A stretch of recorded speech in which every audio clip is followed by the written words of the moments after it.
Hello friends,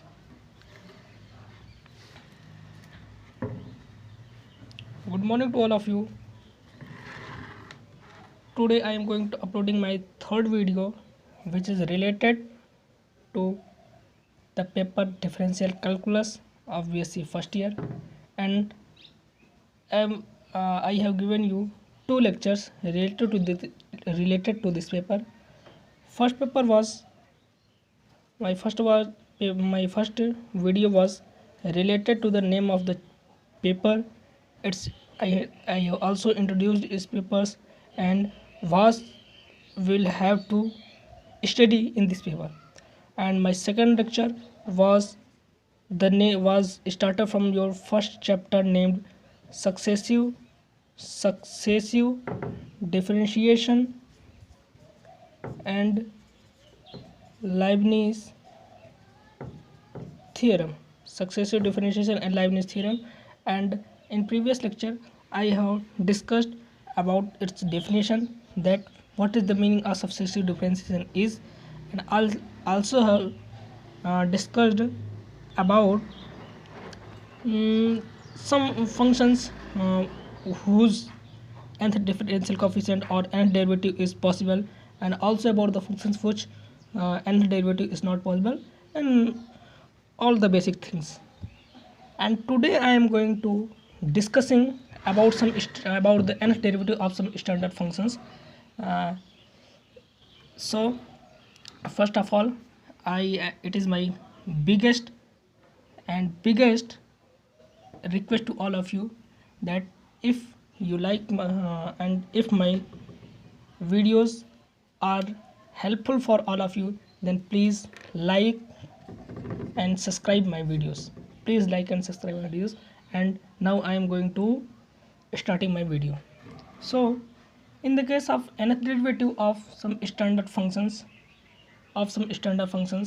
first function will be y is equal to sine ex plus b. Okay, so students, please see the given equation is y is equal to sine ax plus b. Okay, then we will have to differentiate this equation. So firstly we will differentiate it, and we will get dy by dx is equal to dy dx sine ax plus b, which is equal to cos ax plus b into dy dx of ax plus b. And as then we can get cos ax plus b into this differentiate. If this terminology differentiated, then a will be comes out, and differentiation of x with respect to x will be 1, and as b is constant, so its differentiation will be 0. So total is equal to a into 1 plus 0 cos ax plus b, which is equal to a cos ax plus b. Let us consider it is as second equation.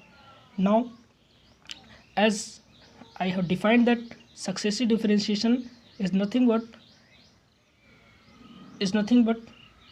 if we differentiate any function again, then this process is known as successive differentiation, and the derivative which comes out are called as successive derivatives.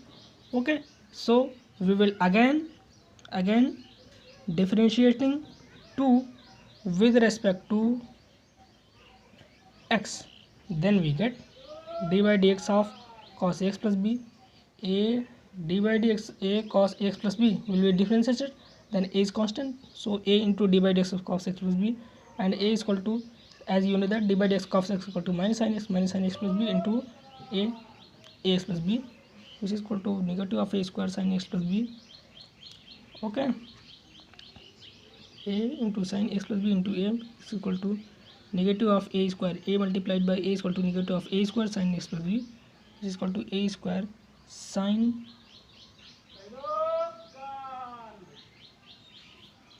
One more thing about which I want to tell you, that if we have cos theta, then it can be written in the form of sine as sine pi by 2 plus theta, because pi by 2 means 90 degree, pi by 2 means 90 degree, and sine 90 plus theta is equal to cos theta. Sine 90 plus theta is equal to cos theta, so you can also write a is called a sine pi by 2 plus ax plus b. And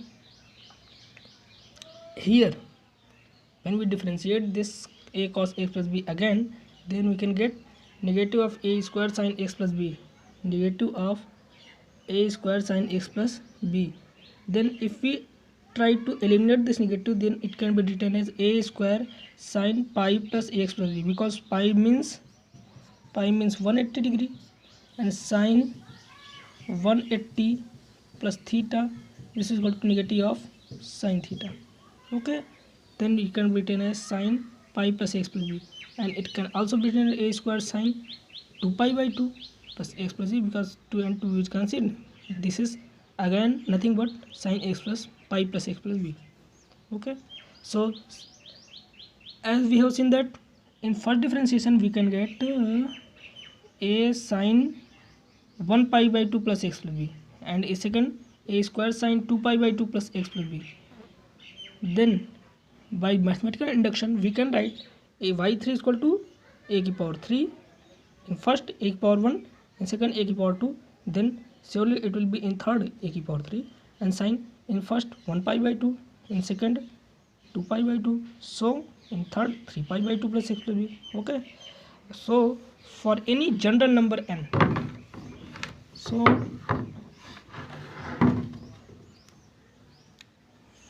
for any general number 1, general number n, we can write y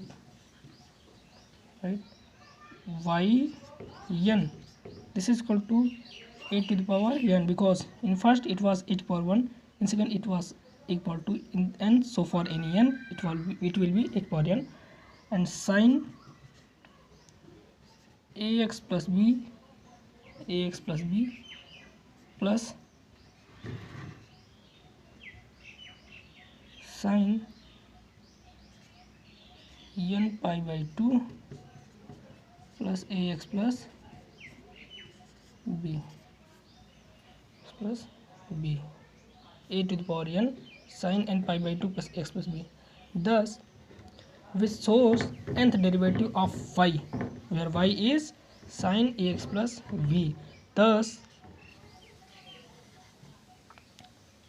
nth derivative of the function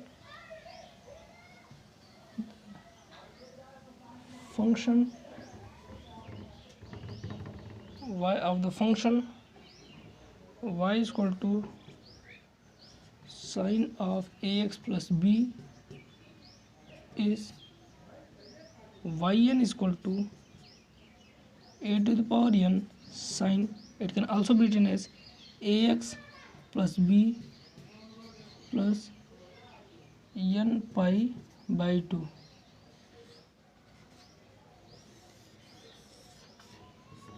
sin ax plus b plus n pi by 2,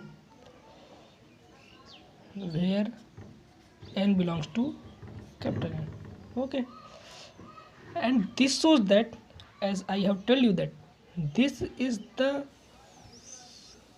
derivative of this function y is equal to sin x plus b for any number n. For example, if we take n is equal to 1, then we can y1 is equal to a to the power 1 sin of ax plus b plus 1 into pi by 2, which is equal to a sin